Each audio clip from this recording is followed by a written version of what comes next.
तो नमस्ते और राधे राधे आप सभी को। ठीक है, तो कल मैंने लेक्चर ऑलरेडी बनाया हुआ था, मतलब नहीं कवर कर पाया, सारी चीज़ें रेडी थी। वो इसलिए नहीं क्योंकि एक फंक्शन था वहाँ पे, बहुत ज़्यादा लाउड स्पीकर में, लाउड आवाज़ में बज रहा था। तो उस वजह से थोड़ा सा ऑडियो कैप्चर का इशू हो जाता। बगल में ही जस्ट बज रहा था बाउंड्री वॉल के, तो पूरा नॉन स्टॉप बजा है और रात तक भी बजा है। तो इस वजह से थोड़ी सी दिक्कत हुई, उसके लिए बहुत ही क्षमा प्रार्थी हूँ। बाकी अभी जो है, कल की कसर पूरी हो जाएगी। तो आपको मैंने ऑलरेडी बताया हुआ था, ठीक है, कि जो आपका 7 मैंने बताए थे, टोटल छांटे थे मैंने P Y Q engineering services के, जहाँ से क्वेश्चन आ रखे थे। मैं बोल रहा हूँ 7 से क्वेश्चन आ रखे थे, आप ये मत समझना कि एक चैप्टर की बात है, 2 चैप्टर की बात है। तो यहाँ से आपके क्वेश्चन जो है वो आ रखे थे 7 से, ठीक है ना। तो उसमें मैंने, मेरे हिसाब से पहला, दूसरा, तीसरा, चौथा और पाँचवा होगा आज, क्योंकि ये मिस हो गया था, फोर्थ लेक्चर आपका मिस हो गया था। तो वे मैं दोनों आज करा दूंगा, 4 और 5, ठीक है। और ये छोटे छोटे चैप्टर हैं, तो दोनों दोनों आसानी से आपको कवर भी हो जाएंगे। तो राधे राधे नाम लेते हुए स्टार्ट करते हैं लेक्चर के साथ, ठीक है। ठीक है, पहला क्वेश्चन, ठीक है। इसके बाद 2 लेक्चर और बचेंगे, लेक्चर 6 और लेक्चर 7। ये 4 5 है, ऐसे मान के चलना, ठीक है। तो ये है आपको biochemical reactions in waste water, ठीक है, इस चैप्टर का नाम है। और ये, चलो इसका आते हैं पहला क्वेश्चन पे, ठीक है। फर्स्ट क्वेश्चन का पहला स्टेटमेंट क्या है, आपको देखिए, ये यूट्रोफिकेशन की बात कर रहा है, ठीक है ना। यूट्रोफिकेशन क्या होता है, यूट्रोफिकेशन की आपके सामने बात चल रही है। तो अब हम समझेंगे यूट्रोफिकेशन क्या होता है और कैसे इस क्वेश्चन को हम लोग, ऐसे क्वेश्चंस को हमें टैकल करना है, ठीक है। अब देखिए, यूट्रोफिकेशन जो होता है वो एक्स, मतलब अगर इंग्लिश में बोला जाए रटा रटाया वर्ड, तो उसको होता है एक्सेस डिस्चार्ज ऑफ न्यूट्रिएंट्स, ठीक है, इनटू कोई भी वाटर बॉडी है। तो उससे क्या होता है, वाटर बॉडी में आपको, मतलब अलगी जम जाती है, वाटर बॉडी शैलो हो जाता है, ठीक है ना, उसमें डिपोजिशन होने लग जाता है, तो उसको यूट्रिफिकेशन बोलते हैं, ठीक है। अब समझते हैं कि एक्चुअल में डिफिनेशन से हटके यूट्रिफिकेशन है क्या। देखो, ये प्रदूषण है भाई, और कुछ भी नहीं है। यूट्रिफिकेशन अगर हिंदी में सीधा समझाए तो प्रदूषण है ये, जल का प्रदूषण, ठीक है, पॉल्यूशन एक तरह से। इसमें क्या होता है कि एक न्यूट्रेंट का मैं नाम बताता हूँ, फॉस्फोरस एक अलग है, फॉस्फोरस है, और इधर एक नाइट्रोजन है, ऐसे माना जाता है। अगर आपका क्लियर वाटर है तो इसका फॉस्फोरस होता है, और नाइट्रोजन जहाँ तक मुझे याद है मरीन इकोसिस्टम के लिए होता है, ठीक है, मरीन इकोसिस्टम के लिए होता है। तो एक फॉस्फोरस हो गया, एक नाइट्रोजन हो गया, और कार्बन के भी सोर्सेज या ऑर्गेनिक सोर्सेज होते हैं। तो कार्बन के भी सोर्सेज होते हैं अलग अलग, ठीक है। तो उनकी वजह से जब वाटर बॉडी में उनका जो एक्सेस न्यूट्रिएंट डिस्पोजल होता है, या बहुत ज़्यादा मात्रा में आपको फॉस्फोरस और नाइट्रोजन दोनों हो जाते हैं, या और भी जो मैंने मैटर बताया, उसकी वजह से क्या होता है, वो पॉल्यूटेड हो जाता है एक्सेस, उसकी प्रोडक्टिविटी बढ़ जाती है लेक की, ठीक है, उसमें बहुत सारे फास्ट रिएक्शन होने लगते हैं। तो उसको आइडियल नहीं माना जाता, ठीक है। लेक शैलो होने लगता है, शैलो मतलब डेप्थ कम होने लग जाती है, ठीक है ना। तो वो प्रदूषण होता है, ठीक है। तो कभी कभी आपसे यूट्रोफिकेशन, क्योंकि पिछले बार यूपीएससी प्री में भी आ गया था, और रैंडम एग्जामिनेशन में आपको यूट्रोफिकेशन वर्ड देखने को मिलेगा ही मिलेगा। थोड़ा वर्ड भी अच्छा है तो इसीलिए एग्जामिनेशन में आ जाता है, ठीक है ना। तो आप ध्यान रखेंगे, ये क्या है, by definition it is the excess discharge of nutrients in any water body that lead to the pollution of that water body, ठीक है। उसमें फॉस्फोरस आपका होता है, ठीक है, या आप उसमें नाइट्रोजन ले लो, ठीक है, मरीन इकोसिस्टम के लिए। इसमें और कुछ भी नहीं है, ठीक है। बस प्रदूषण है, आपको इतना ही समझना है एग्जाम पॉइंट ऑफ व्यू से, ठीक है। मेरे हिसाब से इसमें कोई भी दिक्कत नहीं हुई है, ठीक है। देखो, ऑटोट्रॉफिज्म क्या होता है, देखिए ये ऑटोट्रॉफ है ना, ये सीधा फोटोसिंथेसिस की तरह सोचो इसको। तो इसमें क्या लिखा है, utilisation, rearrangement and decomposition complex material predominate. देखो, ऑटोट्रॉफिज्म क्या होता है, ठीक है, एक प्रोसेस होता है, ठीक है। इस प्रोसेस में क्या होता है कि इसके जो, ये जो अपनी एनर्जी, इस प्रोसेस में जो एनर्जी और मटेरियल यूज होता है वो इनऑर्गेनिक सोर्स होता है, एनर्जी एंड मटेरियल।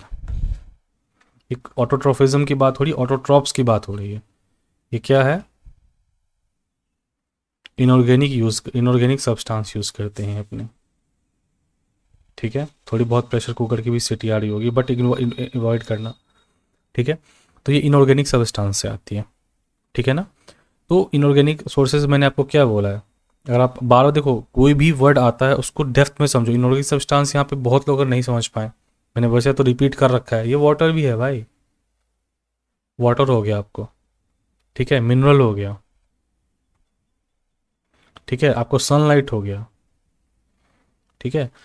तो ये सारी चीज़ों का यूज़ करके, ठीक है ना, सनलाइट हो गया, फोटोसिंथेसिस समझो ना, सीधी बात है, ये सारी चीज़ों का यूज़ करके, ठीक है, ये अपना एनर्जी ड्राइव करता है, और ये सारे मटेरियल इनको इनऑर्गेनिक सब्सटेंस से मिलते हैं, तो उसको ऑटोट्रॉप बोलते हैं हम लोग। और ये जो प्रोसेस होता है उसको ऑटोट्रॉफिज्म बोलते हैं, आइज्म लगा दिया, इतनी सी बात है बस, ठीक है। और देखो हिटेरोट्रॉफ क्या होता है, हिटेरोट्रॉफ हम लोग हुए ना, ह्यूमन हुए, याद है ना भाई ठीक से, ह्यूमन हुए, ये क्या होता है, ऑप्टेन बोथ एनर्जी, ठीक है, and material from organic sources. ये क्या करता है, ये लेता है एनर्जी एंड मटेरियल कहाँ से, ऑर्गेनिक सोर्सेस। ऑर्गेनिक सोर्सेज मैंने आपको बताए हुए हैं क्या क्या होते हैं, ठीक है ना। जैसे हम लोग तो, जैसे जो भी कार्निवोरस हो गए सब तो हेटेरोट्रॉप्स ही होते हैं ना, मांस खाने वाले, हम लोग ह्यूमन भी हो गए, हम लोग सारे हेटेरोट्रॉप्स हो गए, ठीक है ना। तो इसका जो ऑटोट्रॉफिज्म है, ठीक है, इसका जो आंसर है, ये तो ठीक है, पहला बात तो सही बोला कि nutrient accumulating leading to ecosystem change, ठीक है, न्यूट्रिएंट एक्यूमुलेटिंग जमा हो रहा है वो ठीक है, न्यूट्रिएंट यही हुआ फॉस्फोरस और आपका नाइट्रोजन। ऑटोट्रॉफिज्म का डेफिनेशन यहाँ मेरे हिसाब से आपको दे दिया है, 2 का 3 में दे दिया और 3 का 2 में दे दिया है, ठीक है। तो ये स्टेटमेंट 2 भी गलत है और स्टेटमेंट 3 भी गलत है, आपको समझा दिया। देखो यहाँ पे क्या है, लाइट एनर्जी बोला ना, सनलाइट तो मैंने यहाँ लिखा है तो ये तो गलत हो गया। सिंपल इनऑर्गेनिक सबस्टांसेस, इनऑर्गेनिक ऑटोट्रॉफिज्म में यूज़ होता है, ठीक है ना। तो ये इसकी टोपी उसके सर, उसकी टोपी इसके सर, ऐसा कर दिया है।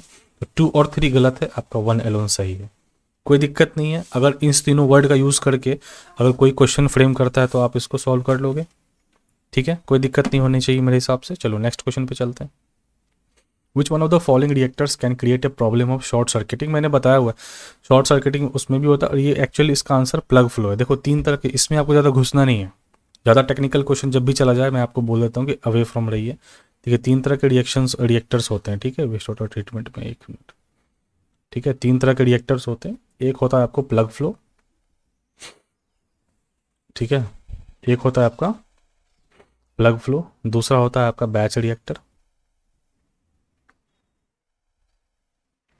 ठीक है, और तीसरा होता है आपका कंप्लीटली मिक्स, लिखा भी हुआ है, आपको फिर इतना ही जानना है, ठीक है। तो किस में शॉर्ट सर्किटिंग होती है, शॉर्ट सर्किट डेंसिटी करंट के कारण किस में शॉर्ट सर्किटिंग होती है, प्लग फ्लो। क्वेश्चन ध्यान में रखिएगा, आगे निकलते हैं। जहाँ भी एक्सप्लेनेशन बहुत आपका एकदम बिल्कुल ज़रूरी होगा बिल्कुल बताया जाएगा, और जो एग्जामिनेशन पॉइंट ऑफ व्यू से ज़रूरी नहीं है उसमें 1 मिनट भी टाइम वेस्ट नहीं करेंगे। In aerobic condition oxygen present है, the microbial decomposition of organic, ठीक है, ऑर्गेनिक्स का, जैसे मैं आपको जैसे ही बोलता हूँ आपको याद है ना, ऑर्गेनिक फ्रूट पी लिए, सब पीलो वगैरह है, जो जो सारी चीज़ें हैं उसका माइक्रोबियल डिकम्पोजिशन हो रहा है इन द फॉर्मेशन, तो उससे क्या बन रहा है, एरोबिक कंडीशन में तो स्टेबल तो बनता है, इतना तो हमें मालूम है, ठीक है ना, स्टेबल बनता है और अनऑब्जेक्शनल भी बनता है। मैं आपको बताता हूँ कि क्यों ऐसा एनारोबिक मैंने नहीं बोला। देखो जब आपको अच्छे से पता होगा एनारोबिक डिकम्पोजिशन होता है,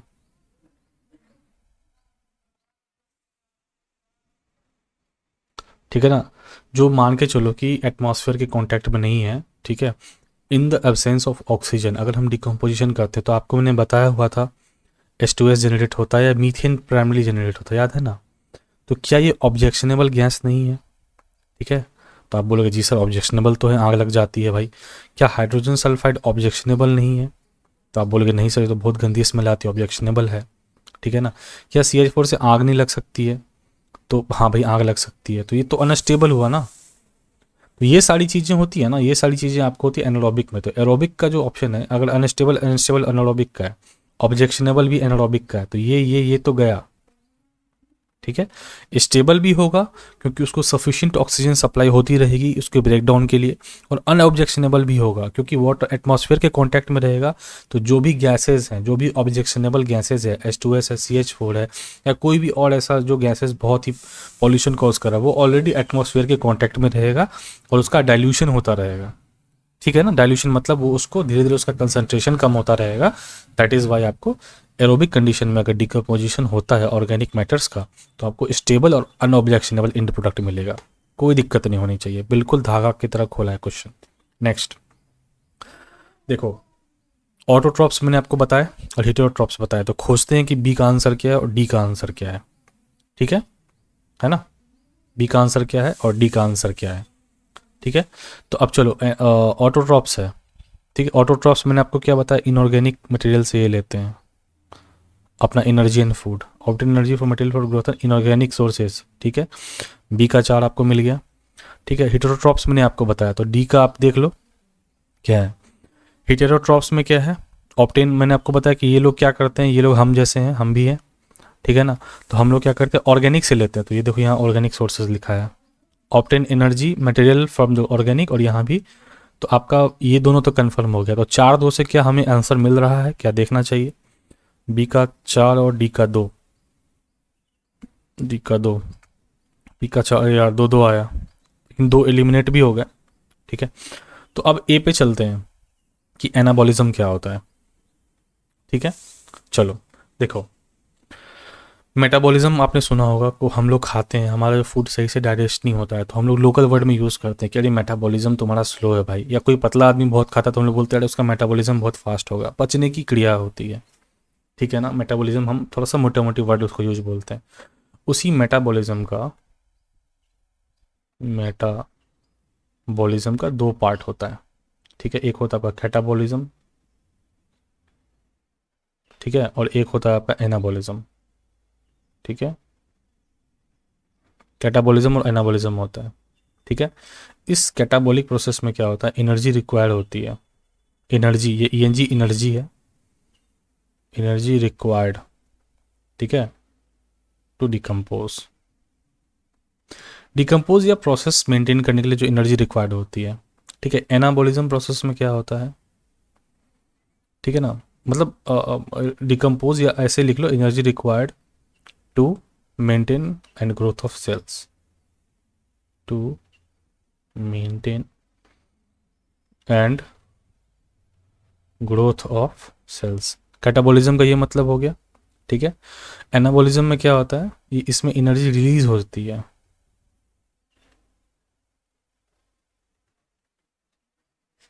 ठीक है, समझ गए ना।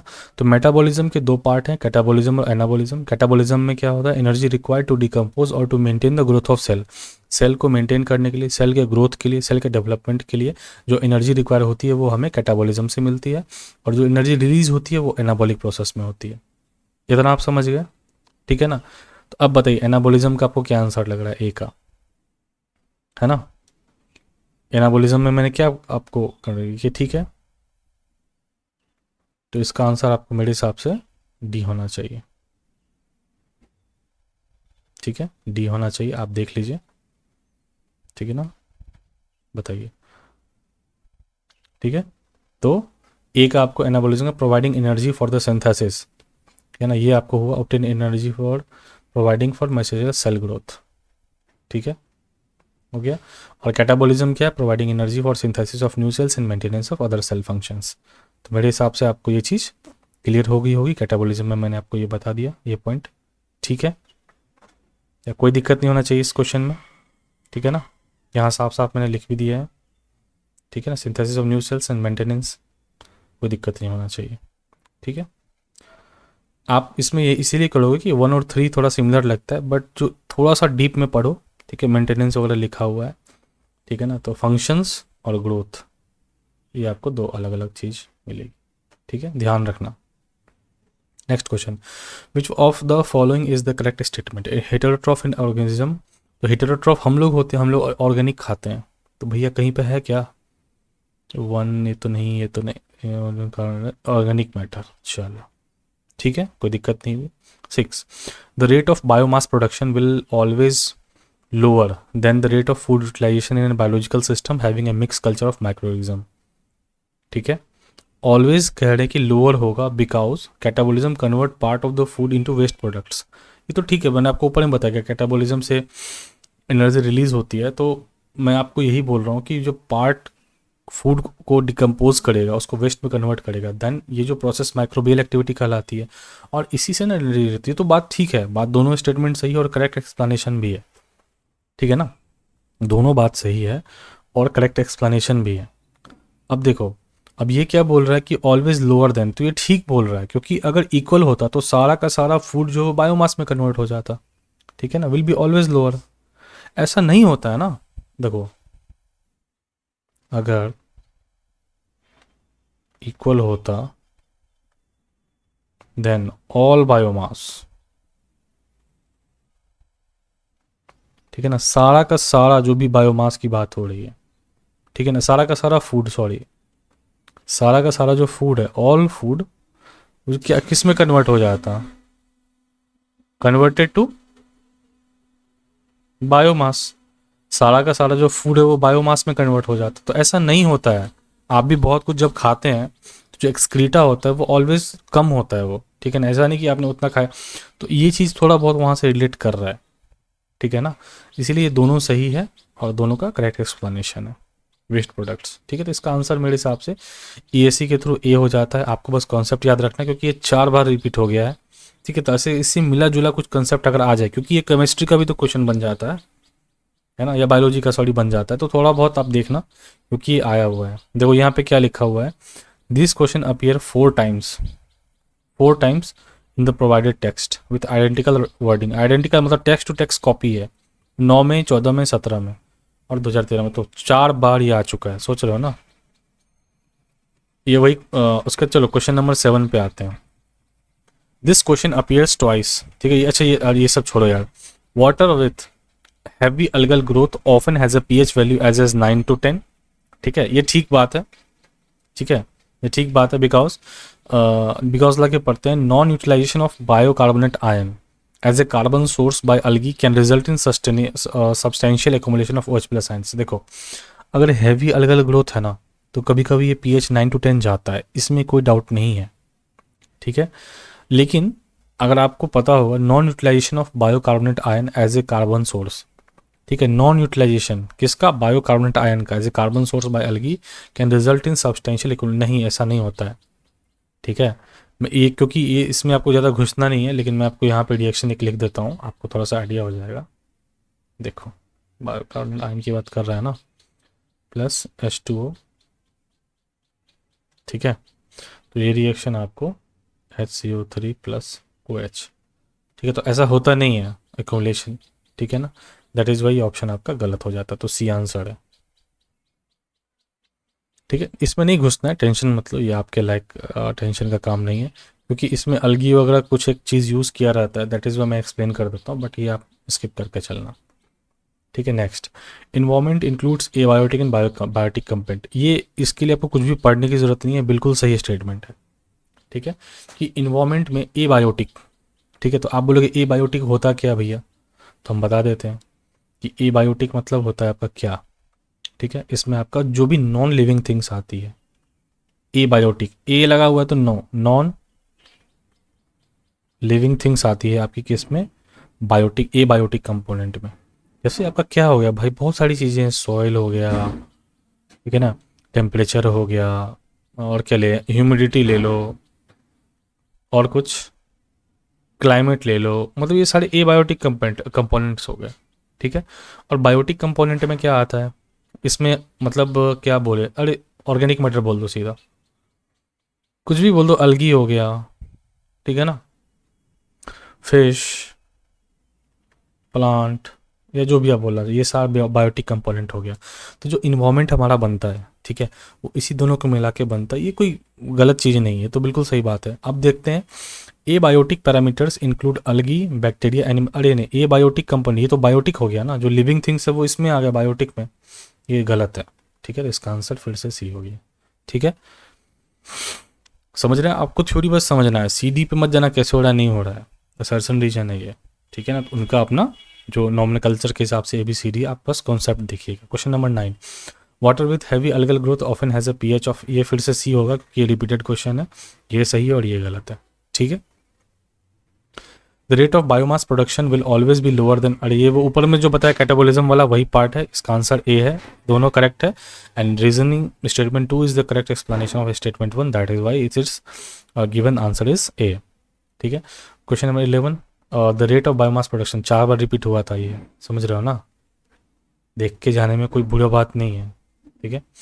The first stage of sewage purification by the action of anaerobic bacteria, by the action of anaerobic bacteria, ठीक है। तो क्या बोलते हैं, देखो first stage of sewage purification, anaerobic bacteria, anaerobic मतलब in the absence of oxygen, इसको putrefaction बोलते हैं। आप बोलोगे सर प्यूट्रिफिकेशन है, कुछ नहीं है, वर्ड पे मत जाना। प्यूट्रिफिकेशन मतलब सड़ना होता है, ठीक है, डिकम्पोज होना होता है उसको। तो जो सबसे पहला स्टेज वही होता है जो डिकम्पोज होता है, ठीक है। जो एनारोबिक बैक्टीरिया क्या करता है, सबसे फर्स्ट एक्शन क्या करता है, उसको सड़ाता है, उसको डिकम्पोज करता है, उसको ब्रेक डाउन करता है, माइक्रोबियल एक्टिविटी, ठीक है, been in the absence of oxygen. अगर यहाँ पे एनारोबिक लिखा हुआ है तो एब्सेंस ऑफ ऑक्सीजन, ठीक है। माइक्रो ऑर्गेनिज्म क्या करता है, ब्रेक डाउन करता है। इसमें और भी कुछ जानने को आपका नहीं था, ठीक है। नेक्स्ट, अब ये इसमें 12 ही क्वेश्चन थे, ठीक है, तो आसानी से निकल गया। चलो नेक्स्ट, नेक्स्ट जो हमारा चैप्टर था, चैप्टर 5 था, ठीक है ना, साथ में ये 5वां है, ठीक है। ये है डिस्पोजल ऑफ सीवेज एफ्लुएंट, इस चैप्टर का नाम ये है डिस्पोजल ऑफ सीवेज एफ्लुएंट, ठीक है। पहला क्वेश्चन इसलिए नहीं कराया क्योंकि वो न्यूमेरिकल था, आपके exam point of view say that was not important. चलो पहला क्वेश्चन लेते हैं जो कि दूसरा क्वेश्चन है। A polluted stream undergoes self purification in 4 distinct zones. एक पॉल्यूटेड स्ट्रीम है, उसमें 4 अलग अलग डिकम्पोजिशन के जोन होते हैं, ठीक बात है। कौन कौन से जोन होते हैं, जोन ऑफ स्टार्टिंग से स्टार्ट करते हैं, ठीक है ना। तो उसमें सबसे पहले क्या होता है, जोन ऑफ पॉल्यूशन है, जोन ऑफ डिग्रेडेशन होता है, ठीक है, ठीक है। Zone of degradation, zone of active decomposition होता है, जोन ऑफ रिकवरी होती है, और जोन ऑफ क्लियर होता है। मैं इसको यहीं पे बताता हूँ कि पहले सबसे पहले क्या होता है, ठीक है। सबसे पहले आता है जोन ऑफ डिग्रेडेशन। देखो क्लियर वाटर तो आपको ही पता है ना, लास्ट में होगा, पोल्यूटेड स्ट्रीम है। सेल्फ प्यूरिफिकेशन का मतलब क्या है कि उसमें कोई ह्यूमन एड नहीं है, ठीक है। नेचर अपने आप को खुद से पॉल्यूशन फ्री करना चाह रही है, या कोई रिवर स्ट्रीम, कोई वाटर बॉडी अपने आप को खुद से सेल्फ प्यूरिफिकेशन या खुद से पॉल्यूशन फ्री करना चाह रही है। The technical term is self purification, ठीक है। तो उसमें क्या होता है, देखो सारा कुछ समझ गए, 4 जोन होते हैं। तो पहला जो जोन होता है, फर्स्ट जोन होता है, उसका वो होता है एक्टिव डिकम्पोजिशन, ठीक है। ये लिखा हुआ है आपको, zone of active, sorry sorry ये नहीं है, माफ़ कीजिएगा, माफ़ कीजिएगा, ठीक है। पहला जो है आपका वो है जोन ऑफ डिग्रेडेशन। तो हम लोग इस पे आते हैं, this is the first process, तो हम लोग इस पे आते हैं, ठीक है। तो देखो जब जोन ऑफ डिग्रेडेशन आता है, ठीक है, कि मतलब वहाँ पे डिकम्पोजिशन स्टार्ट हुआ है, ठीक है, वहाँ पे डिकम्पोजिशन स्टार्ट हुआ है। तो वहाँ पे क्या होगा, अगर डिकम्पोजिशन किसी वाटर बॉडी में हो रहा है तो उस वाटर बॉडी के अंदर जो ऑक्सीजन होगा, जो डीओ होगा, डिजोल्व ऑक्सीजन होगा, उसको तो यूज़ करेगा। मुझे 2 मिनट का समय चाहिए, बस 2 मिनट का।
देखो ये एक्चुअली क्या है ना, थोड़ा सा नॉइज़ का प्रॉब्लम है। वही नॉइज़ का मैं थोड़ा सा फिक्स करने गया था, क्योंकि इतना ज़्यादा थोड़ा सा रोड के हल्का सा साइड में है। चलो मेन रोड पे भी नहीं है, थोड़ा सा साइड में है, तो इतना ज़्यादा, तो वही खिड़की वगैरह थोड़ा है। तो जो भी अभी आए होंगे 60 सेकेंड आप थोड़ा सा इसको आगे भगा लीजिएगा लेक्चर को, ठीक है, सिर्फ 60 सेकेंड, उससे ज़्यादा नहीं, ठीक है। चलो नेक्स्ट पे आते हैं। तो मैं कहा था, मैं ये कह रहा था कि जो पॉल्यूटेड स्ट्रीम होती है वो, क्वेश्चन है आपका, सेल्फ प्यूरिफिकेशन में जाती है, तो उसमें 4 जोन बनते हैं। ठीक है, तो मैंने बताया था सेल्फ प्यूरिफिकेशन क्या होता है, पॉल्यूटेड स्ट्रीम क्या होती है, ठीक है, और उसमें क्या क्या है। देखो सबसे पहला जो आता है वो होता है आपका zone of degradation. Zone of degradation का मतलब क्या होता है कि यहाँ पे सबसे पहले आपका डिकम्पोजिशन स्टार्ट हुआ। याद रखना सेल्फ प्यूरिफिकेशन पढ़ रहे हैं, इसमें कोई ह्यूमन एड नहीं है, ठीक है। तो कोई भी वाटर बॉडी होती है ना, तो उसमें जोन ऑफ डिग्रेडेशन स्टार्ट हुआ सबसे पहला, ठीक है, सेल्फ प्यूरिफिकेशन प्रोसेस में। तो जो डीओ है यानी कि पानी में घुला हुआ जो ऑक्सीजन है, डिजोल्व ऑक्सीजन है, उसको तो यूज़ करेगी ना, ठीक है। तो उसको जब यूज़ करती है तो जब फर्स्ट स्टेज होता है जिसको हम जोन ऑफ डिग्रेडेशन, उसमें 40% का फॉल आता है। ये फॉल क्यों आ रहा है? क्योंकि ऑक्सीजन यूज़ हो रहा है डिकम्पोजिशन में, तो पहला स्टेज यही होता है, ठीक है। और इसमें सिंबल करते हैं हम लोग कि अगर 40% डिक्रीज हो रहा है तो इसमें अलगी मर जाती है। तो अलगी आपको पता है ना, ग्रीन ग्रीन सा होता है, तो अलगी मर जाती है, ठीक है। इतना ही ध्यान रखना है। दूसरा देखो जोन ऑफ एक्टिव डिकम्पोजिशन, ठीक है। पहला स्टेज चल रहा था, अब दूसरा स्टेज आया, ठीक है। इसमें क्या होता है कि जो मैक्सिमम डिकम्पोजिशन का लेवल होता है वो पहुंचता है, यानी कि इस समय जो होगा भयानक, मतलब हैवी लेवल पे आपका क्लैरिफ, मतलब जो माइक्रोबियल एक्शन है, रेट ऑफ एक्शन है, वो चल रहा होगा। तो इसमें क्या होता है, हैवीली पॉल्यूटेड रहता है ये, ठीक है। तो ये जो स्टेज है हैवीली पॉल्यूटेड रहता है, और इसमें जो डीओ होता है ना, कि जो ऑक्सीजन यहाँ पे पहले तो 40% फॉल किया, और स्टेज 2 में जब पहुंचा तो इतना ज़्यादा ऑक्सीजन रिक्वायरमेंट किया, इतना ज़्यादा ऑक्सीजन ये अपने अंदर फॉर केमिकल रिएक्शन यूज़ किया कि इसमें डीओ लगभग लगभग जीरो तक पहुंच गया। याद रखना डिजोल्व ऑक्सीजन जीरो तक पहुंच गया, इंपॉर्टेंट पॉइंट है। तो ये ना यहाँ पे मछली मर जाती है, जो कि मछली को भाई 4 mg/लीटर या 4 ppm इतना चाहिए होता है डीओ सर्वाइव करने के लिए, ठीक है ना। तो यहाँ पे जब जीरो के आसपास हो रहा है तो मछली खत्म, ठीक है। उसके बाद थर्ड जब आता है, तीसरा स्टेज जब आता है, जोन ऑफ रिकवरी बोलते हैं, तो तीसरे स्टेज में आपको क्या होता है, डीओ राइजेस 40%, यहाँ पे बढ़ भी जाता है फिर जब ये ख़त्म हुआ तो, ठीक है ना। इस ये सेचुरेशन वैल्यू से 40% कहते हैं कि आगे चल जाता है।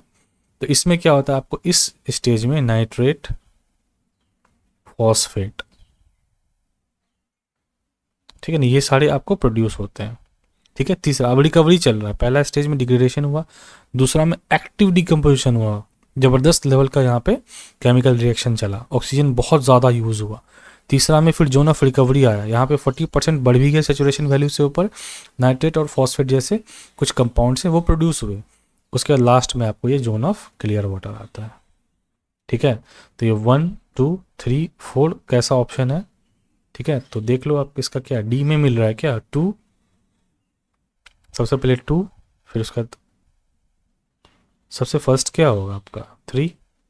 देखो भाई यहाँ पे थोड़ा सा कन्फ्लिक्ट हो जाएगा क्या, मैंने बताया सही है वैसे, डिग्रेडेशन सबसे पहले होता है, ठीक है, फिर एक्टिव डिकम्पोजिशन होता है, then recovery, then clear water. Degradation आप देख लो पहले, 3 हो गया, फिर जोन ऑफ एक्टिव डिकम्पोजिशन 2 हो गया, फिर जोन ऑफ रिकवरी, ठीक है 4, और जोन ऑफ के तो 32 41 कहीं पर अगर मिल रहा है तो वो आंसर होगा, ठीक है ना, कोई दिक्कत नहीं है। तो ये मैंने इसलिए बता दिया क्योंकि ये इंपॉर्टेंट क्वेश्चन है भाई, ठीक है। बहुत बार क्वेश्चन पीवाईक्यू में ये आ जाता है कि जोन ऑफ एक्टिव डिकम्पोजिशन में इसकी डीओ की वैल्यू क्या रहती है, 0 होती है। तो ऐसी चीज़ें आई है, तो मेरे हिसाब से इससे ज़्यादा जानना ज़रूरी भी नहीं है, ठीक है। और ये क्लियर वाटर जो होता है ना, इसमें पैथोजन रह सकते हैं, ऐसा नहीं कि पैथोजन नहीं रहेगा, पैथोजन में रिमेन, पैथोजन बताया था ना क्या होता है आपको, ठीक है, clear. Next question, the formation of BOD assimilation, assimilation मिलना in stream should include BOD rate constant. अगर बीओडी एसिमिलेशन हो रहा है तो बीओडी रेट कांस्टेंट ही रहेगा ना, ठीक है। एसिमिलेशन मतलब क्या बोलता है भाई, सेल्फ प्यूरिफिकेशन, ठीक है ना। तो बीओडी एसिमिलेशन में तो इसका यूज़ करेंगे, तो 3 का ये आंसर। इसमें तो कुछ मेरे हिसाब से सेडिमेंटेशन क्यों यूज़ करेंगे भाई, ये ऑर्गेनिक मैटर का सेडिमेंटेशन क्यों यूज़, कोई मतलब ही नहीं इसका, नहीं। तो 3 का ए हो गया। Eutrophication of water bodies is caused by what, excessive discharge of nutrients, B toxic तो कोई मतलब नहीं है, एक्सेसिव सस्पेंडेड सॉल्ट कोई मतलब नहीं है, क्लोराइड का तो कोई मतलब, यही हो गया, बताया भी था न्यूट्रिएंट्स मतलब क्या, फॉस्फोरस हो गया या क्या हो गया आपको, नाइट्रोजन हो गया। अलग अलग फॉर्म्स है, फॉस्फोरस क्लियर वाटर के लिए है, नाइट्रोजन मरीन वाटर के लिए है, कंफर्म भी करना आप लोगों का थोड़ा सा खोज के, कोई दिक्कत नहीं। Self purification of running streams may be due to, self purification फिर से बोल दिया, नो ह्यूमन एड, जो वाटर बॉडी है वो अपने आप को खुद से प्योर कर रही है। तो सेल्फ प्यूरिफिकेशन में पहले डाइल्यूशन जाता है, ठीक है, फिर आपको फिल्ट्रेशन जाता है। तो डाइल्यूशन डाइल्यूशन डाइल्यूशन। अच्छा देखो इसमें हम क्या समझते हैं कि जब ऐसा क्वेश्चन आया, इसमें क्या है, सेल्फ प्यूरिफिकेशन वर्ड लिखा हुआ है कि जो वाटर बॉडी है, वाटर बॉडी डीपॉल्यूट करती है, ये मैंने अपने से एक वर्ड बना लिया, डीपॉल्यूट इटसेल्फ, ठीक है, विदाउट ह्यूमन एड। तो बिना किसी ह्यूमन एड के जो वाटर बॉडी है वो खुद को सेल्फ प्यूरिफाई कर रही है। तो जब बिना किसी ह्यूमन एड के कर रहा है, ठीक है, तो ये कोगुलेशन कैसे आ रहा है भाई, ये कैसे आ रहा है, ये टर्म तो नहीं आना चाहिए ना। तो ए सी और डी तो गया। आपको कोगुलेशन मैंने एक एक अच्छे से खोल के समझाया है, एक एक पॉइंट कि कोगुलेशन में क्या होता है, पर याद है ना, हम कोगुलेंट ऐड यूज़ करते हैं, जार टेस्ट, एलएम यूज़ करते हैं। तो ये नेचुरल में तो होना ही नहीं था, तो ऑड और आउट से आंसर इसका बी आ जाता है वैसे भी, ठीक है। तो थोड़ा सा ये सब भी देखें, क्वेश्चन को समझें कि क्वेश्चन का डिमांड क्या है, ठीक है ना। तो एक्चुअली होता यही है, सबसे पहले वैसे देख लो डाइल्यूशन होता है, सेडिमेंटेशन तो पहले वैसे भी नहीं होता, ठीक है ना। डाइल्यूट होता है, पहले आप कोई चीज़ रिवर स्ट्रीम में गई तो रिवर स्ट्रीम तो साफ़ सुथरी थी ना, तो वेस्ट का कंसनट्रेशन इनिशियली लेवल पे तो बहुत हाई होगा, तो जब वो वाटर बॉडी में पहुंचा तो क्या डाइल्यूट तो होगा ना भाई, वही हुआ है। फिर सेडिमेंटेशन एंड देन ऑक्सीडेशन। तो ऑक्सीडेशन क्यों होगा, क्योंकि वाटर बॉडी का जो टॉप सरफेस है वो एटमॉस्फेयर के कॉन्टैक्ट में रहता है ना, ठीक है, तो उसको रेगुलर सप्लाई मिलता रहता है ऑक्सीजन का जो टॉप लेयर है, ठीक है, तो ऑक्सीडेशन होता रहता है, नॉर्मल सा प्रोसेस है। देखो नेक्स्ट क्वेश्चन है सीवेज सिकनेस क्या होता है, ठीक है। सीवेज सिकनेस क्या होता है, सीवेज कंटेन पैथोजेनिक ऑर्गेनिज्म, नहीं जी ऐसा नहीं होता है, बताते हैं क्यों नहीं होता। Sewage इंटर्स the water supply system, बिल्कुल भी नहीं होता। सीवेज गेट क्लॉग्ड, हाँ भाई पॉसिबल तो लग रहा है ड्यू टू एक्यूमुलेशन, लेकिन ये सीवर्स थोड़ी ना क्लॉग होता है भाई, तो ये तो गलत हो गया। Voids of soil get clog due to continuous application of sewage piece on a piece of land, बिल्कुल सही। टर्म को याद रखेंगे, ठीक है, इसका एक डेफिनेशन याद रखेंगे। वॉइड्स होती है, सॉइल है यहाँ पे, ये जैसे मेरे ज़मीन है, ठीक है ना, मान के चलो ये मैं एकदम माइक्रोस्कोपिक लेवल पे चला गया हूँ, ठीक है, हमारी ज़मीन है, ठीक है, तो ज़मीन जब तो थोड़े थोड़े वॉइड्स होंगे, ठीक है ना, वॉइड्स होंगे।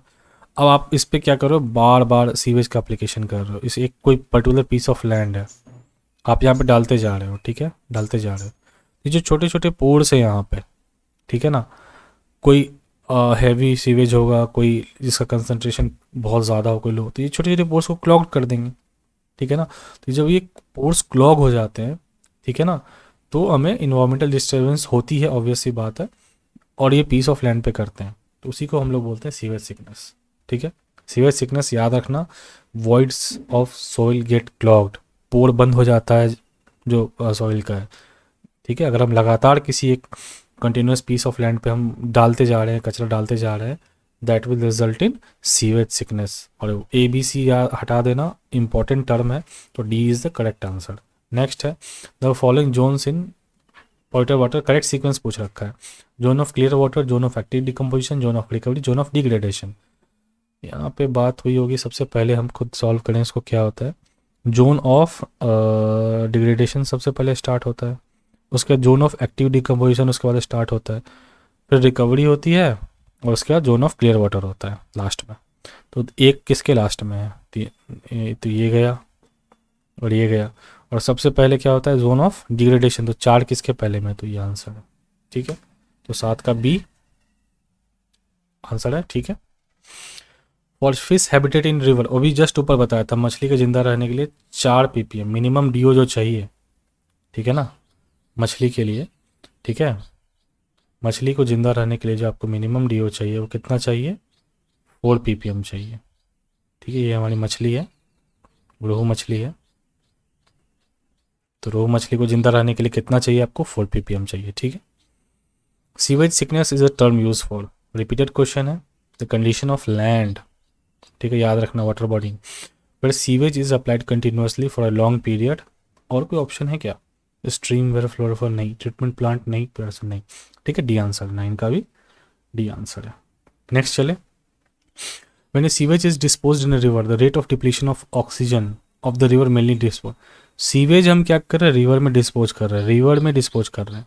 The rate of depletion of, यानी कि ऑक्सीजन धीरे धीरे खत्म हो रहा है, तो उसको क्या बोलेंगे? डिप्लीशन, खत्म हो रहा है। डिमांड, कुछ याद आ रहा है? उस रिवर का एक, जब उसमें हम स्ट्रीम में हम सीवेज ने डिस्पोज किया तो कुछ डिमांड होगा उस सीवेज का, कुछ ऑक्सीजन डिमांड होगा डिकम्पोज होने के लिए, उसको हम क्या बोलेंगे? Biochemical oxygen demand. प्राइमरी लेके यही चलते हैं कि जो बायोडिग्रेडेबल मैटर होता है, आपको शायद सीओडी में प्रॉब्लम हो रहा होगा, ठीक है ना, तो प्राइमरी यही लेके चलते हैं कि बायोडिग्रेडेबल हमने डाला। अब उसको हर चीज़ को हम सीओडी लेके नहीं चलते, जो प्राइमरी हमारा मेन कंसर्न होता है कि उसमें डालेंगे, ठीक ना, सीवेज जो डालेंगे वो ऐसा होगा कि हम उसको डिस्चार्ज करेंगे रिवर में, तो उसमें मोस्टली बायोडिग्रेडेबल मैटर ही होंगे। ठीक है, ठीक है, जब सीवेज को डिस्पोज करेंगे तो, ठीक है, ऐसा जो अकाउंटेबिलिटी होती है तो उसमें प्राइमरी यही सोचा जाता है कि उसमें आपको जो होगा बायोडिग्रेडेबल ही होगा, तो उसी हिसाब से आंसर ए है। ठीक है, डीओ से मत धड़फड़ाना, डीओ इसका आंसर नहीं है। ठीक है, डिमांड, डिप्लीशन, डिमांड, उसकी बात की जा रही है। ठीक है, minimum level of dissolve oxygen, वही मछली वाली बात चल रही है फिर से यहाँ पे, 4 मिलीग्राम पर लीटर, तो मेरे हिसाब से कोई दिक्कत नहीं होगा। ठीक है, question number 12, which one of the following sets of processes is a part of self purification of streams. ठीक है, फिर से सेल्फ प्यूरिफिकेशन पे आ गए। ठीक है, सेल्फ प्यूरिफिकेशन ऑफ स्ट्रीम से फिर से आ गए।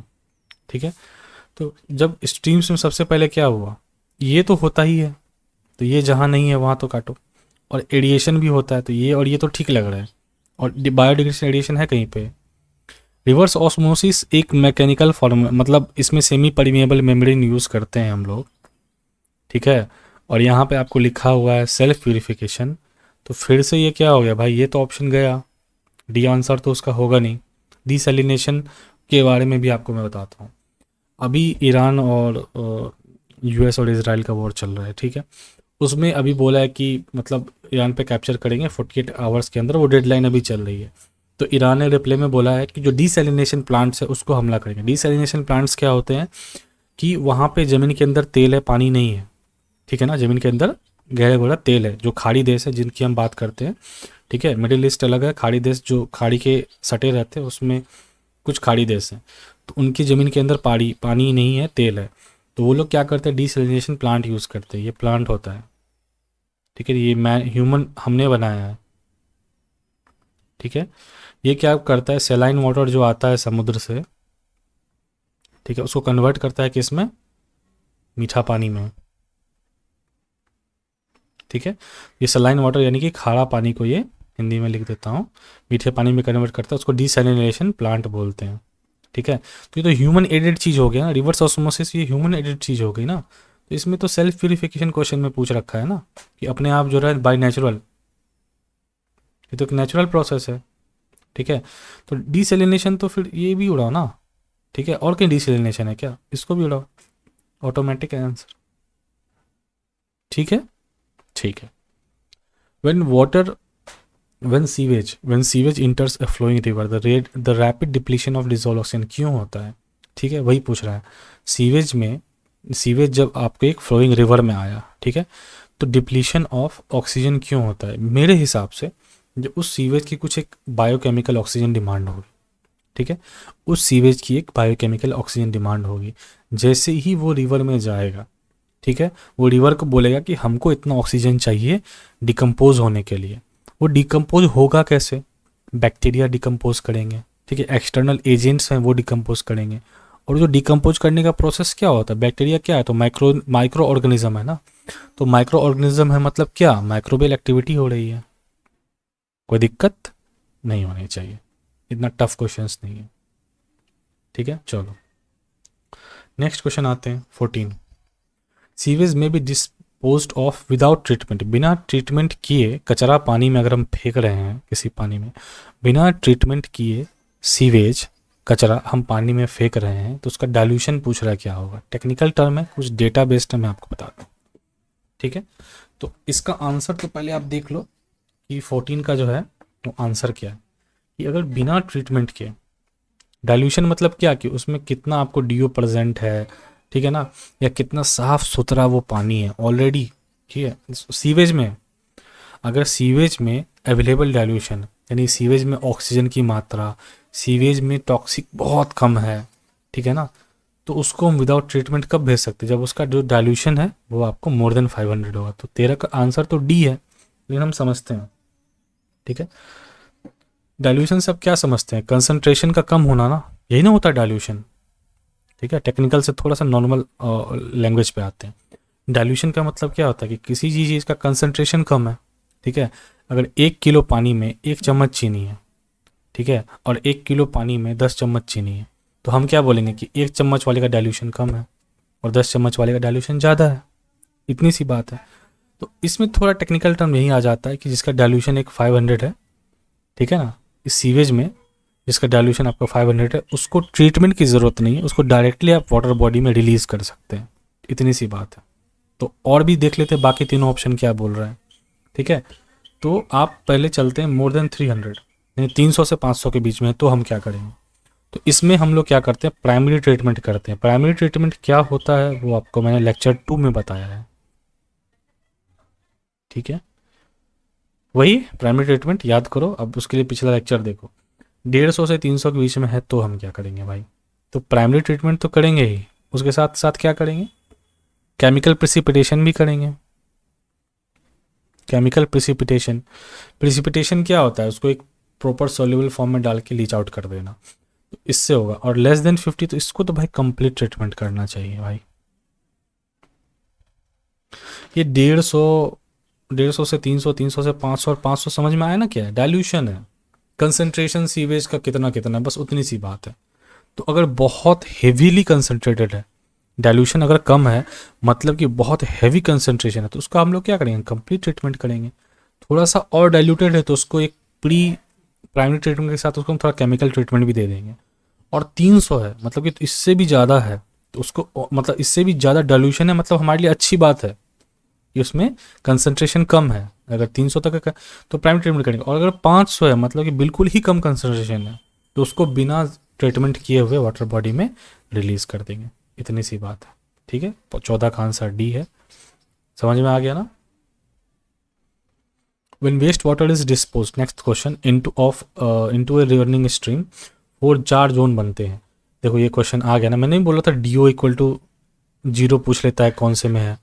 इन which one of the following zones will the minimum level of DO, तो एक्टिव डिकम्पोजिशन, इसमें 0 जैसे 0 के आसपास चला जाता है DO, मैंने ऊपर बता दिया था एक्सप्लेनेशन, उसे कितने क्वेश्चन सॉल्व हो गए, ठीक है।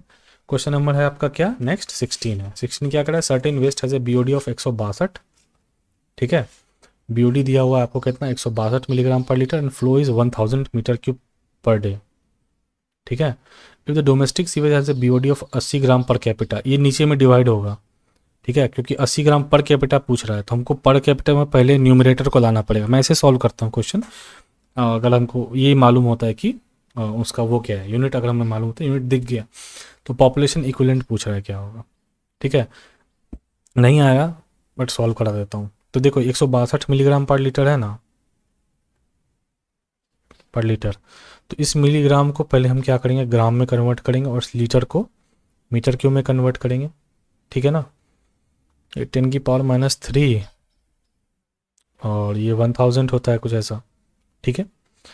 और इसको डिवाइड करेंगे हम लोग किससे, 1000, क्या दिया हुआ है यहाँ पे, मीटर क्यूब पर डे दिया हुआ है ना, m³ per day, per day मतलब कैपिटा ही दिया हुआ है ना।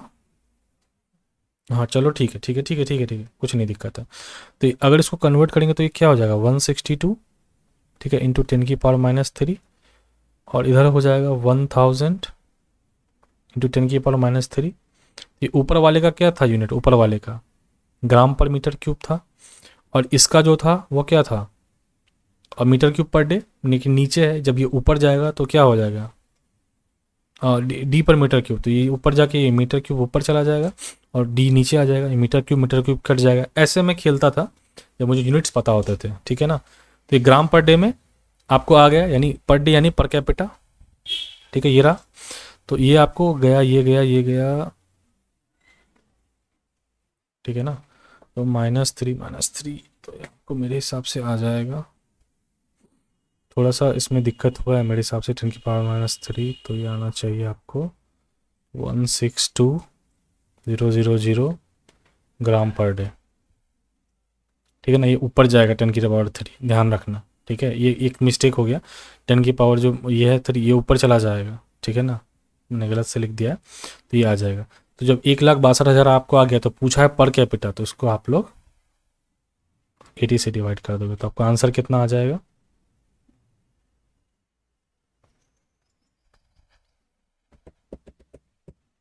पिछला साल, ठीक है। मत है आपके इम्पोर्टेंट नहीं है, मैंने बस सॉल्व करवा दिया, बता दिया। अगर यहाँ पे थोड़ा बहुत मेरे हिसाब से उसको ट्रांसफॉर्म करने में मिस्टेक हुआ है, आप देख लेना, बस यूनिट का खेल है, ठीक है। मुझे बता देना भाई, कमेंट सेक्शन में तो ऐसे कुछ मिलता नहीं है, बट मुझे बताना कि वहाँ पे मैंने क्या गलती करी है, ठीक है। कुछ तो एक्टिविटी रहे आप लोगों की भी, ठीक है। अब चलो यहाँ पे क्वेश्चन आ रहा है, match standard of sewage effluent for the discharge of river surface water courses, tolerance दिया हुआ है, लिमिट दिया हुआ है। अच्छा, देखो पहली बात है सीवेज एफ्लुएंट की बात की है, ठीक है, और सरफेस वाटर में डिस्चार्ज कर रहे हैं, तो उसका जो है आपको टॉलरेंस लिमिट पूछ रहा है, ठीक है। सीवेज को सरफेस वाटर में रिलीज कर रहे हैं, तो हम उसका टॉलरेंस हम थोड़ा पहले हम देख लेते हैं क्या होता है। तो अगर इसकी बात हो रही है तो इसमें क्या होता है, बीओडी जो हमें चाहिए होता है वो 20 मिलीग्राम पर चाहिए होती है, वाटर बॉडी में उतना बीओडी रहना चाहिए। टीडीएस टोटल डिजॉल्व सॉलिड्स जो है वो 30 मिलीग्राम पर लीटर होनी चाहिए, ठीक है। उसका केमिकल ऑक्सीजन डिमांड उसका 250 होना चाहिए मिलीग्राम पर लीटर, 250 है ये, ठीक है। और ऑयल एंड ग्रीस होना चाहिए इसमें 10 मिलीग्राम पर लीटर, ठीक है। तो जब आप ये मिलाओगे तो मेरे हिसाब से आपको सी आंसर इसका मैच कर जाएगा, ठीक है। देखो है ना, ये बीओडी जो है ये 20, ठीक है ना, और सीओडी आपका 250, ठीक है। उसके बाद ऑयल एंड ग्रीस आपका ये लिखा हुआ ये आपका 10, और टीडीएस आपका यहाँ 30, ठीक है। तो ये आपको 3142 हो गया।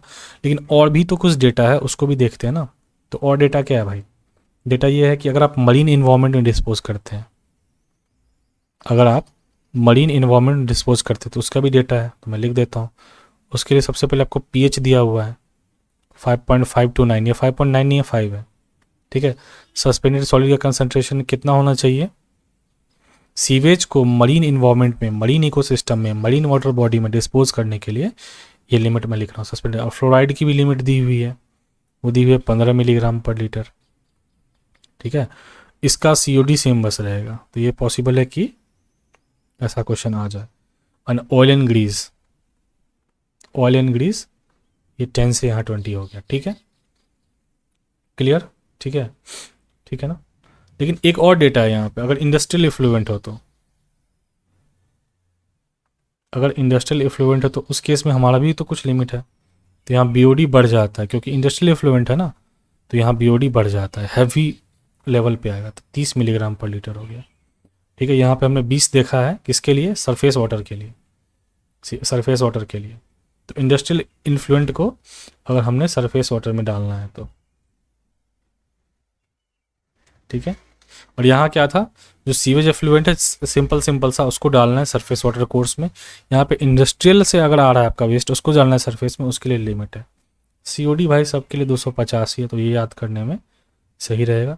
टोटल डिजॉल्व सॉलिड आपका 100 है, ठीक है। ऑयल एंड ग्रीस आपका 10 है, और पीएच आपका सेम रहेगा 5.5 से 9, ठीक है। तो आप मेरे हिसाब से थोड़ा डेटा देख लेंगे और आगे चलते हैं।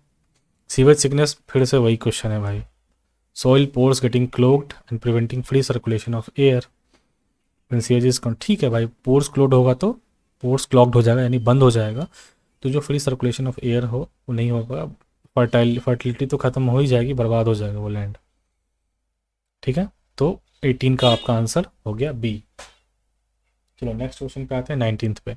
इन डिजोल्व ऑक्सीजन सैग कर्व, सैग मैंने ये बहुत बता दिया था मैंने आपको, ये शायद दूसरा लेक्चर में भी अलग से बताया है, जो मैंने अपने नोट्स कवर किया था। ये कुछ आपका ऐसे होता है, डीओ कर्व होता है ये, ठीक है, ये डीओ कर्व होता है। तो इसमें एक सैग कर्व आता है ऐसे, इस तरह से। जो सैग कर्व होता है ना, ये क्या बताता है आपको कि both addition and depletion, both addition and depletion बताता है। हाँ ये रहा, ये बताया हुआ है तो इसलिए ज़्यादा एक्सप्लेनेशन इसका नहीं करेंगे, ठीक है। उसके देखो municipal sewage has a BOD of 200 milligram per litre. BOD की वैल्यू आपको दी हुई है 200 milligram per litre. It is a purpose to treat and dispose into marine environment डालना है। मिनिमम एफिशिएंसी देखो थोड़ा सा ऑड क्वेश्चन है, ठीक है, ऐसा नहीं है, ये भी आपके एग्जाम आने की प्रोबेबिलिटी नहीं है, ठीक है ना, ऑड क्वेश्चन है, लेकिन देख लो कुछ नहीं है इसका। इसके लिए आपको एक फैक्टर होता है टॉलरेंस लिमिट, वो देना चाहिए था। टॉलरेंस लिमिट क्योंकि आपको प्रोवाइड नहीं है, ये होता है 100 मिलीग्राम पर लीटर, ये देना चाहिए था, दिया नहीं, इसको आप हटा देंगे तो आपके लिए इंपॉर्टेंट नहीं है। तो ये इफ़िशियंसी पूछ रहा है ना, तो इफ़िशियंसी अगर इसका निकालोगे तो कितना आएगा, 200 दिया हुआ है ना, हाँ 200, और टॉलरेंस लिमिट 100 होती है, तो 200 माइनस 100 बाई 200, तो 50% आपका आंसर आएगा। Not important from your exam point of view. Thank you. Next, minimum list parameter with parameter को किससे मिलाना है, general standard of discharge into inland, ठीक है, ठीक है। तो अब ये, अरे यार क्या है ये, इंडस्ट्रियल है क्या, इनलैंड सर्फेस करेक्ट आंसर, ठीक है ठीक है ठीक है। तो इसका तो मैंने ऑलरेडी आपको बता दिया, ठीक है ना, इसका मैंने आपको बता दिया, इसका आंसर आपको डी हो जाएगा 5142, ठीक है, देख लो, ठीक है। देखो ए का ना बीओडी 5 आपसे पूछा हुआ है, इंडस्ट्रियल का है, तो आपको बीओडी 5 कितना हो गया, देख लो यहाँ पे डी 30 है, और मैंने आपको इंडस्ट्रियल में बताया था बीओडी 5 30 होता है इंडस्ट्रियल का, देख लो दिखा देता हूँ मैं, ये रहा ना, यही डेटा है भाई और कुछ नहीं है। नेक्स्ट चलें, ठीक है। तो ये जो आपका हो गया ए का, ये आपका 5th पॉइंट हुआ, ए का आपका 5 हुआ, ठीक है। और बी जो सीओडी है, ठीक है ना, सीओडी का मैंने आपको बता दिया कितना, कि सीओडी तीनों में सीओडी कांस्टेंट रहता है, 250 का 250, ठीक है, कोई दिक्कत नहीं। तो सी में ऑयल एंड ग्रीस मैंने आपको बताया कि इसमें ऑयल एंड ग्रीस सेम रहता है, यानी कि 10, तो ये आपका 4 हो गया। और डी ऑटोमेटिक आपका कितना हो गया, सस्पेंडेड सॉलिड, ठीक है, कितना हो गया आपका, 2 आंसर हो गया 100, ठीक है। 5142 is the correct answer. Next question चलते हैं। In which type of lakes does a perfect ecological equilibrium, ecological equilibrium किस में, लेक्स में, among the producer decomposers and consumer group of exempt, देखो देखो देखो, डिकम्पोजर्स, कंज्यूमर और ऑर्गेनिज्म की बात पूछी हुई है, producer, decomposers and consumer group की बात पूछी हुई है। कौन सा ऐसा लेक है जिसमें ये परफेक्ट कॉम्बिनेशन पाया जाता है, ओलिगोट्रॉफिक लेक में पाया जाता है, ठीक है, ओलिगोट्रॉफिक लेक में पाया जाता है, ठीक है। मैं अब बताता हूँ, सबको एक्सप्लेन करता हूँ, पहले इसको करता हूँ, ठीक है। देखो ये जो ओलिगोट्रॉफिक लेक होती है ना, इसमें प्रोडक्टिविटी लो लेवल होती है, लो लेवल की प्रोडक्टिविटी होती है, सब समझ जाओगे अभी, ठीक है। इसको हम लोग परफेक्ट इकोलॉजिकल सिस्टम की तरह ट्रीट करते हैं,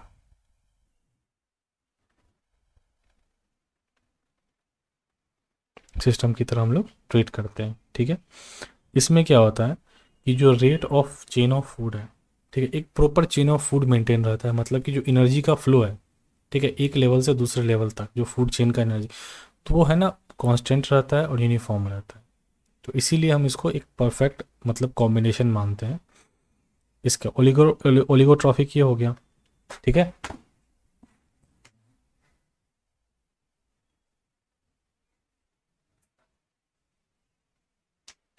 अब समझते हैं कि अलग अलग जो आपके सामने ऑप्शंस दिए हुए हैं, उन अलग अलग ऑप्शंस का मतलब क्या इम्पोर्टेंस है, ठीक है।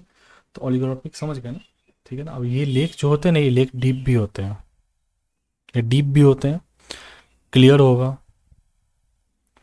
कोल्ड होगा, ठीक है। अब बस समझो एक लेक होता है, उसका मैं टाइप्स बता रहा हूँ यहाँ पे, ठीक है। और इसका एक्वेटिक लाइफ भी कम होगा,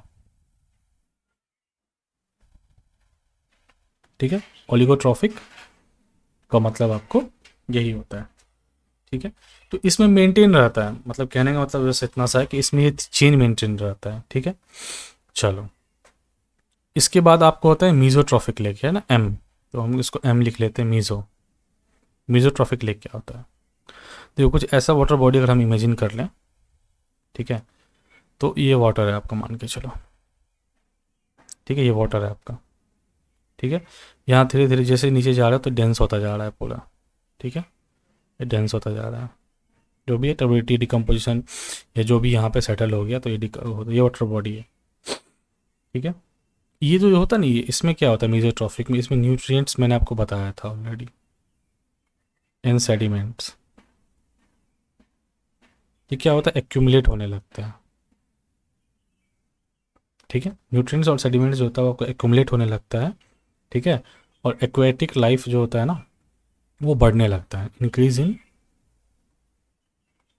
एक्वेटिक लाइफ, ठीक है। मतलब समझ रहे हो, प्रोडक्टिविटी लेवल बढ़ा जा रहा है, ठीक है। इसका कम था, इसका इससे ज़्यादा हुआ, ठीक है। उसके बाद ये क्या बन जाता है, ये आपको यूट्रोफिक बन जाता है, ठीक है ना। देखो पहले तो यहीं तक बताया था, ये थोड़ा सा वाटर बॉडी हुआ, यहाँ से पूरा पूरा इसमें आपको पॉल्यूशन हो रहा है थोड़ा थोड़ा, ठीक है ना। इसमें कम था, इसमें यही तक था, इसमें यहाँ तक आ गया। तो जब भी एक्सेस डिस्चार्ज ऑफ न्यूट्रिएंट्स इसमें इंक्रीज हो गया, यहाँ न्यूट्रिएंट्स लिखा है ना मैंने, ये इंक्रीज हो गया, तो ये क्या हो गया, यूट्रोफिक हो गया भाई, यूट्रोफिक हो गया। और यूट्रोफिक का हमने पूरा अच्छे से बताया हुआ है, क्या होता है अलगल ब्लूम वगैरह सब होता है, नहीं यूट्रोफिक को अच्छे से एक्सप्लेन किया हुआ है। यहाँ पे देखो मीजोट्रोफिक में थोड़ा थोड़ा सा यहाँ पे एकुमुलेट होने लग गया था न्यूट्रिएंट्स इन सेडिमेंट्स, ये जब नेक्स्ट स्टेज में और बढ़ा आपको ये न्यूट्रोफिक बन गया, क्योंकि यहाँ तक पूरा का पूरा न्यूट्रिएंट डिस्चार्ज हो गया। ये नेक्स्ट स्टेज में जाता है, ठीक है ना, तब ये क्या बन जाता है, ये बन जाता है सेंसेंट लेक, जो ए ऑप्शन आपका है सेसेंट लेक्स, वो बन जाता है। ये क्या होता है, ये कुछ ऐसा होता है, ठीक है। ये इसमें मान के चलो कि इसमें पूरी फूल पत्तियाँ एकदम यूं पेड़ पेड़ आ गया, ठीक है ना, ऐसे, ठीक है, इस तरह से। और इसका जो एक्वेटिक लाइफ होता है वो धीरे धीरे खत्म होता है, इसको एजेड भी बोलते हैं, एजेड स्टेज, या इसको हम क्या बोल सकते हैं ओल्डेस्ट स्टेज।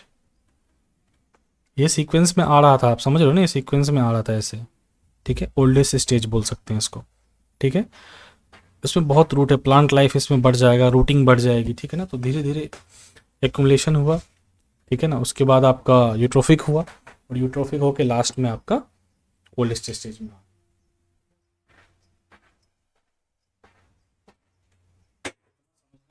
मेरे हिसाब से कोई भी दिक्कत नहीं हो, एक्सप्लेनेशन मैंने क्लियर कट किया है पूरा, और इस एक्सप्लेनेशन में मुझे नहीं लगता कि कोई भी प्रॉब्लम आनी चाहिए, ठीक है। कोई भी प्रॉब्लम इस एक्सप्लेनेशन में आनी चाहिए, मुझे ऐसा नहीं लगता है, नहीं आएगी, इस बात का मुझे पूरा भरोसा है, ठीक है। चलो नेक्स्ट आते हैं, what is the eutrophication of lakes, क्यों होता है एक्सेसिव इनफ्लो ऑफ न्यूट्रिएंट्स, ठीक है। नेक्स्ट, ठीक है, 24 पे आइए। मैच लिस्ट कंटामिनेंट्स और इन्वायरमेंटल सिग्निफिकेंस दोनों को ऐड करना है ठीक है। तो पहला क्या है आपका, सस्पेंडेड सॉलिड्स है, फिर न्यूट्रिएंट्स है, फिर हैवी मेटल्स है, और उसके डिजोल्व इनऑर्गेनिक सॉलिड्स है, ठीक है। तो देखो सस्पेंडेड सॉलिड्स क्या करेगा, स्लज डिपॉजिट करता है, ठीक है, इसका 4 हो गया। इसमें कुछ समझना नहीं है, जैसे जैसे सस्पेंडेड सॉलिड्स ज़्यादा बढ़ते हैं उससे स्लज डिपॉजिट बढ़ता जाएगा, इसमें कोई दो राय नहीं, ठीक है। न्यूट्रिएंट्स क्या करता है, अभी अभी आपको 100 बार बोला है, मे कॉज न्यूट्रिफिकेशन, क्लियर है, बी का 1 हो गया, ठीक है। उसके बाद आपको देखो हैवी मेटल्स, जैसे ही हैवी मेटल्स आया ना, जैसे ही मेटल्स आया हैवी मेटल्स, ये प्रोटीन पाउडर वगैरह में बीच में आया था, इससे क्या होता है टॉक्सिसिटी बढ़ती है, ये 2 हो गया हैवी मेटल से। फूड जो अभी हमारा एफ आई है, तो उसमें बहुत ऐसा ऐसा देखा होगा आपने कि हैवी मेटल्स के कारण कुछ कुछ प्रोडक्ट्स को वो लोग बैन कर रहे थे, ठीक है। उसमें एक प्रोटीन पाउडर का भी था, उसमें हैवी मेटल्स बहुत पाए जाते हैं, तो उस पर भी थोड़ा सा रेगुलेशन लगाया था, ठीक है। उस पर डिजोल्व ऑर्गेनिक सॉलिड्स, ठीक है, ठीक है। इसमें क्या होगा, अगर डिजोल्व इनऑर्गेनिक सॉलिड है तो वो क्या करेगा, एफ्लुएंट है उसका जो एफिशिएंसी है वो कम कर देगा। तो आंसर इसका हो गया आपको क्या, 4 1 2 3, 4 1 2 3, ठीक है। Next, effluent from a waste water treatment plant, flow rate आपको दिया हुआ है, टेम्परेचर दिया हुआ है, डिस्चार्ज दिया हुआ है। देखो ये आपकी मतलब ऐसा क्वेश्चन आना नहीं, ठीक है, बट कुछ भी इसमें ज़्यादा नहीं होता, इसमें मिक्स टेम्परेचर का फॉर्मूला होता है, ठीक है, मिक्स टेम्परेचर का फॉर्मूला होता है, आप देख लो। ये डिस्चार्ज ऑफ वेस्ट वाटर कितना है, TW plus discharge of sewage TS, ठीक है, बाई QW प्लस QS, ठीक है। 15.77 आएगा। फार्मूला चाहो तो आप याद रख सकते हो, बाकी आपको सारा फार्मूला QS KWD सारा आपको दिया हुआ है, फ्लो रेट है, ठीक है ना, सारा कुछ आपको दिया हुआ है, ठीक है। नेक्स्ट चलते हैं 26 में। ड्रेनेज वाला भी वही क्वेश्चन है, इसमें आप फॉर्मूला में बता देता हूँ, ऐसा क्वेश्चन आएगा नहीं, ठीक है। ये BOD पूछ रहा है आपसे, what is the down stream BOD पूछ रहा है, तो BOD मिक्स का फॉर्मूला होता है, ठीक है। डिस्चार्ज आपको दिया होगा, देख लो ना, BOD दिया है और ये दिया हुआ है, तो दोनों दिया रहता है आपको, QS और जो BOD है, ठीक है ना, ये दिया रहेगा, प्लस QR ये रेट है, ठीक है, उसका रेट, इस स्ट्रीम का और BOD का जो रेट है वो दोनों दिया हुआ, डिवाइडेड बाय आपको दोनों का करोगे, ठीक है ना। सॉल्व करोगे तो ये आपको BOD 5 कितना 200 दिया हुआ है, ठीक है, और ये 500 इंटू या क्यू रेट कितना दिया हुआ है दूसरे का 8 दिया हुआ है, डिवाइडेड बाय आप करोगे कितना 50 प्लस 500, तो ये आपको 25.45 भी आंसर आएगा। मत करना, मैं बस सॉल्व करा रहा हूँ, आसान है, ठीक है। The time of BOD simulation, मैंने पहले बताया सिमुलेशन क्या होता है, इन stream can be affected by ratio depth और टू फ्लो विद, बिल्कुल डेप्थ पे वेरी करेगा, BOD वैल्यू पे तो 100% करेगा, और वांट ऑफ आर्हनीस इक्वेशन मैंने बताया था आपको, अगर पिछले लेक्चर देखिएगा तो इस पर भी करेगा, रेट कॉन्स्टेंट पे 1 2 3, इसका तीनों आंसर होगा, कोई दिक्कत। Next, sewage sickness repeated question है, ठीक है, इसका आंसर वही है, clogging of pores, same, tension नहीं लेने का। क्रिटिकल डिजोल्व ऑक्सीजन और DO डेफिसिट ऑकर्स, फिर से वही DO जो 0 आ जाता है, किस में आता है, जैसे सबको मालूम है, ठीक है, ठीक है। अब देखो, consider the following statement with reference to the mixing of industrial waste water, industrial waste water की बात हो रही है डोमेस्टिक वेस्ट वाटर में मिलाने को, ठीक है, अगर इसको इसमें मिलाने की बात हो रही है, ठीक है। The industrial waste water can be mixed with domestic water when it has high BOD, अगर हाई BOD है तो क्या मिला सकते हैं, बिल्कुल नहीं, दोनों का ट्रीटमेंट प्रोसेस अलग है, दोनों का लिमिट मैंने अभी ऊपर बताया आपको अलग है इंडस्ट्रियल एफ्लुएंट का, ठीक है ना, तो ये दोनों नहीं मिला सकते हैं। सेकंड स्टेटमेंट क्या बोलता है कि the industrial waste water can be mixed with domestic one high pH value, नहीं मिला ही नहीं, दोनों का प्रोसेस ही अलग है, दोनों का इनकरेक्ट है, ठीक है, डी आंसर होगा। चलो, adopted against the water pollution, the sewage, normal question है, इसको पढ़ते 33, द सीवेज बिफोर डिस्चार्जिंग, क्या डिस्चार्ज सीवेज करने से पहले, जब हम एक वाटर बॉडी में सीवेज डिस्चार्ज करना चाहते हैं, नीड नॉट बी ट्रीटेड, बिल्कुल गलत स्टेटमेंट है भाई। किसी भी वाटर बॉडी में अगर आपको सीवेज डालना है, सीवेज रिलीज करना है, सीवेज डालना है, तो उस सीवेज का प्रॉपर, इसीलिए ना सीवेज ट्रीटमेंट फैसिलिटीज़ बनाई जाती है कि सीवेज ट्रीट करके जब उसका प्रॉपर वो नॉर्मल वाटर की तरह हो जाए, तब उसको वाटर बॉडी में सेल्फ प्यूरिफिकेशन के लिए हमें छोड़ना है, ये गलत है। The industrial waste should not be treated, ये तो चीज़ ही गलत है, जनरल स्टेटमेंट है, डिस्पोज ऑफ करने से पहले ट्रीट नहीं करना चाहिए, तो सिंपल सा ही गलत है, ट्रीट करके तब उसको डिस्पोज करना चाहिए। As far as possible water source should not be use for discharging the sewage, ठीक है, एज फार एज पॉसिबल, ठीक है। Water should not be use for discharging, बिल्कुल वाटर सोर्स नहीं यूज़ करना चाहिए हमें डिस्चार्ज, क्यों, कंटामिनेशन की वैल्यू पॉसिबिलिटी हो जाती है, ठीक है ना, कंटामिनेट, अब गंगा नदी थोड़ी कि सबके पाप धो देगी, बहुत ऐसी नदी हैं, उसका भी साइंटिफिक रीजन है कि गंगा नदी क्यों ऐसे रहती है, तो हाँ, तो इसीलिए ये थर्ड ऑप्शन करेक्ट है कि भैया हमें कोई भी मतलब रैंडम वाटर बॉडीज़ नहीं यूज करनी चाहिए कचरा फेंकने के लिए, कंटामिनेशन अगर हो सकता है, उससे आपको क्या हो सकता है, ह्यूमन को प्रॉब्लम हो सकती है, तो ये 3 ओनली करेक्ट है, ठीक है। The land treatment of sewage is suitable, land treatment कब सुटेबल है, ज़मीन पे हम कोई भी उपाय कर रहे हैं सीवेज का, कब सुटेबल है, ठीक है। देर इज़ नो रिवर और नेचुरल वाटर कोर्सेज, सेम इसलिए है क्योंकि भैया कंटामिनेशन पॉसिबल हो सकता है, समझ रहे हो ना, कंटामिनेशन पॉसिबल हो सकता है, ठीक है। ये EAC 2025 में एग्जैक्ट नहीं, मिलता जुलता थोड़ा सा क्वेश्चन आया हुआ था कि है ना, कि जो ट्रीटमेंट फैसिलिटी हम लोग मतलब एज जो फ्लड होता है वो इसलिए दूर रखना चाहिए, ठीक है, एज़ फार एज पॉसिबल, तो कंटामिनेशन चांसेस रहते हैं, तो ये तो समझ आई बात है, ठीक है ना, कि आसपास कोई वाटर बॉडी नहीं होनी चाहिए, कोई नेचुरल वाटर कोर्स अंडर, ऐसा तो लीचेट होता है ना, वो आपको ग्राउंड वाटर को ही पोल्यूट कर सकता है, लेकिन यहाँ पे रिवर और वाटर कोर्स की बात की गई है, तो आसपास कोई भी ट्रीटमेंट मत करिए, कोई भी लैंडफिल मत करिए, उससे वो पानी पॉल्यूट हो जाएगा, देखो यमुना रिवर हो रहा है ना, ठीक है ना, तो ऐसा ही हो रहा है, लेकिन वो नहीं करना चाहिए। तो क्वेश्चन बिल्कुल सिंपल था।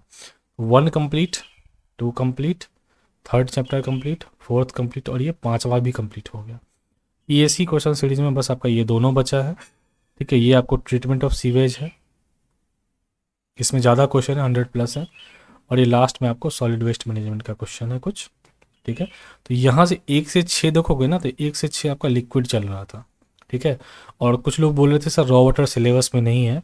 ठीक है, तो आप PYQ एक बार सैनिटरी का मैच कर लीजिए, क्या उसमें जो डिटेंशन टाइम का वैल्यू नहीं पूछा हुआ है, क्या उसमें रॉ वाटर का क्वेश्चन नहीं है? बिल्कुल भी है। तो ये आप छोड़ के नहीं जाना है। 5-6 लेक्चर में तो मैं ख़त्म कर दिया मैंने। अगर आप वो भी नहीं देखना चाह रहे हो तो फिर उसमें मेरा कोई ऑप्शन नहीं है। बाकी जितने बच्चे 40-50 बच्चे जो रेगुलर अटेंड कर रहे हैं उनके लिए ही है मेनली ये लेक्चर, क्योंकि ये फ्री ऑफ कॉस्ट है ना। 1 2 3 4 5 आपका कंप्लीट हो गया, और ये दोनों आपके आने वाले 2 से 3 दिन में कंप्लीट हो जाएंगे और पूरा स्क्रैप ऑफ हो जाएगा। उसके बाद अपने नेक्स्ट रिसोर्स पे हम लोग चलेंगे। ठीक है, इसके ख़त्म होने के 5 दिन और लगा के चलिए, उसमें वो भी आपका साफ़ हो जाएगा, 5 से 7 दिन। ठीक है, तो आपको जल्दी करके याद आ जाएंगे। तब तक के लिए राधे राधे, और टेंशन मत लीजिए। देखिए जितना भी एक्सप्लेनेशन है, आपको लगा कि आपको सिविल इंजीनियरिंग का पूरा बैकग्राउंड आना चाहिए इसको जानने के लिए, क्योंकि बहुत ऐसे न्यूमेरिकल क्वेश्चन है वहाँ मैं आपको क्रॉस कर देता हूँ कि नॉट रिक्वायर्ड, इसको आप छोड़ के आगे चलिए। ऐसे लैंग्वेज में समझा रहा हूँ, ये समझ के कि जितने बच्चे देख रहे हैं वो कोर में है। ठीक है ना, सिविल के कोर में उनको नहीं पता होगा, क्योंकि एक्चुअली ये है तो इन्वायरमेंट ही। ठीक है ना, लेकिन कहीं कहीं ऐसा लगता है कि सिविल के कोर में घुस रहा है। ठीक है ना, मतलब हमारे ट्रीटमेंट के एस्पेक्ट से। तो उसमें मैंने आपको बिल्कुल सिंपल शब्दों में, आसान भाषा में समझाने की कोशिश किया है। बाकी आप देख लीजिए, आप खुद समझदार हैं। तब तक के लिए राधे राधे। नेक्स्ट लेक्चर की तैयारी अब मैं करता हूँ। ठीक है, थैंक यू, आप सबका दिन शुभ हो।